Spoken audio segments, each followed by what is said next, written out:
ಆತ ಬೆಂಗಳೂರಿನ ಪುಡಿ ರೌಡಿ. ಭೂಗತ ಲೋಕದಲ್ಲಿ ಆತನಿಗೆ ಸೌತ್ ಬಾಸ್ ಎನಿಸಿಕೊಳ್ಳುವ ಹಪಾಹಪಿ. ಬೆಂಗಳೂರು ದಕ್ಷಿಣ ಪೊಲೀಸರು ನಡೆಸಿದ ಆಪರೇಷನ್ ಬ್ಲಾಕ್ ಡಾಗ್ ಸೀಕ್ರೆಟ್ ಕಾರ್ಯಾಚರಣೆಗೆ ಭೂಗತ ಲೋಕದ ಕಿರಾತಕ ಸಿಕ್ಕಿಬಿದ್ದಿದ್ದಾನೆ. ಕೆಲ ತಿಂಗಳ ಹಿಂದೆ ರಾಜ್ಯದಲ್ಲಿ ಸದ್ದು ಮಾಡಿದ ಸ್ಯಾಂಡಲ್ವುಡ್ ನಿರ್ಮಾಪಕ ಉಮಾಪತಿ ಶ್ರೀನಿವಾಸ್ ಹತ್ಯೆಗೆ ಯತ್ನಿಸಿದ್ದ ಪ್ರಕರಣದ ಮುಂದುವರೆದ ಭಾಗ ರಾಬರ್ಟ್ ಸಿನಿಮಾ ನಿರ್ಮಾಪಕ ಉಮಾಪತಿ ಹತ್ಯೆಗೆ ಸಂಚು ರೂಪಿಸಿದ್ದ ಬೆಂಗಳೂರಿನ ಲೋಕಲ್ ರೌಡಿ ಕರಿಯ ರಾಜೇಶ್ನನ್ನ ದಕ್ಷಿಣ ವಿಭಾಗದ ಪೊಲೀಸರು ಬಂಧಿಸಿದ್ದಾರೆ. ಹಳೆ ರೌಡಿ ಪರಂಧಾಮಯ್ಯನ ಶಿಷ್ಯನಾಗಿದ್ದ ರೌಡಿ ಶೀಟರ್ ರಾಜೇಶ್ ಕರಿಯ ರಾಜೇಶ್ ಹಿಂದೆ ಪರಿಚಿತನಾಗಿದ್ದ.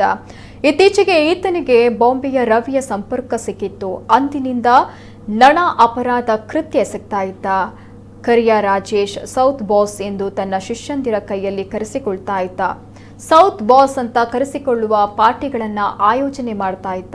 ಹೀಗೆ ಗುರುತಿಸಿಕೊಂಡಿದ್ದ ಕರಿಯ ರಾಜೇಶ್ ಅಂಡರ್ ವರ್ಲ್ಡ್ನಲ್ಲಿ ದೊಡ್ಡ ಹೆಸರು ಮಾಡುವ ದುರಾಲೋಚನೆಯೊಂದಿಗೆ ನಿರ್ಮಾಪಕ ಉಮಾಪತಿಯವರ ಹತ್ಯೆಗೆ ಸಂಚನ್ನು ರೂಪಿಸಿದ್ದ. ಇದರ ವಾಸನೆ ಹಿಡಿದಿದ್ದ ಜಯನಗರ ಪೊಲೀಸರು ಸಂಚು ರೂಪಿಸಿದ್ದ ಗ್ಯಾಂಗ್ ಎಡೆಮುರಿ ಕಟ್ಟಿದ್ದಾರೆ. ಸಂಚುಕೋರ ತಂಡ ಬಂಧನಕ್ಕೆ ಒಳಗಾಗ್ತಾ ಇದ್ದಂತೆ ಕರಿಯ ರಾಜೇಶ್ ಪರಾರಿಯಾಗಿದ್ದ.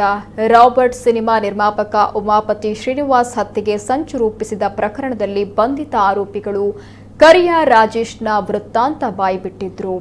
ಇದರ ಜಾಡು ಹಿಡಿದು ತನಿಖೆ ನಡೆಸಲು ದಕ್ಷಿಣ ವಿಭಾಗದ ಡಿಸಿಪಿ ಹರೀಶ್ ಪಾಂಡೆ ನೇತೃತ್ವದಲ್ಲಿ ಬ್ಲಾಕ್ ಡಾಗ್ ಹೆಸರಿನ ವಿಶೇಷ ತಂಡ ಕಾರ್ಯಾಚರಣೆಗೆ ಇಳಿದಿತ್ತು.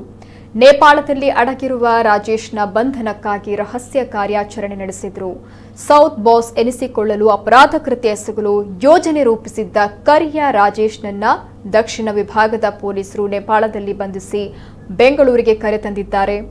ಜಯನಗರ ಪೊಲೀಸ್ ಠಾಣೆ ಇನ್ಸ್ಪೆಕ್ಟರ್ ಸುದರ್ಶನ್ ರೌಡಿ ಕರಿಯ ರಾಜೇಶ್ನನ್ನ ವಿಚಾರಣೆಯನ್ನ ನಡೆಸುತ್ತಿದ್ದಾರೆ. ಶೀಘ್ರದಲ್ಲಿಯೇ ಪರಪ್ಪನ ಅಗ್ರಹಾರ ಜೈಲು ಸೇರಲಿದ್ದಾನೆ ಕರಿಯ ರಾಜೇಶ್.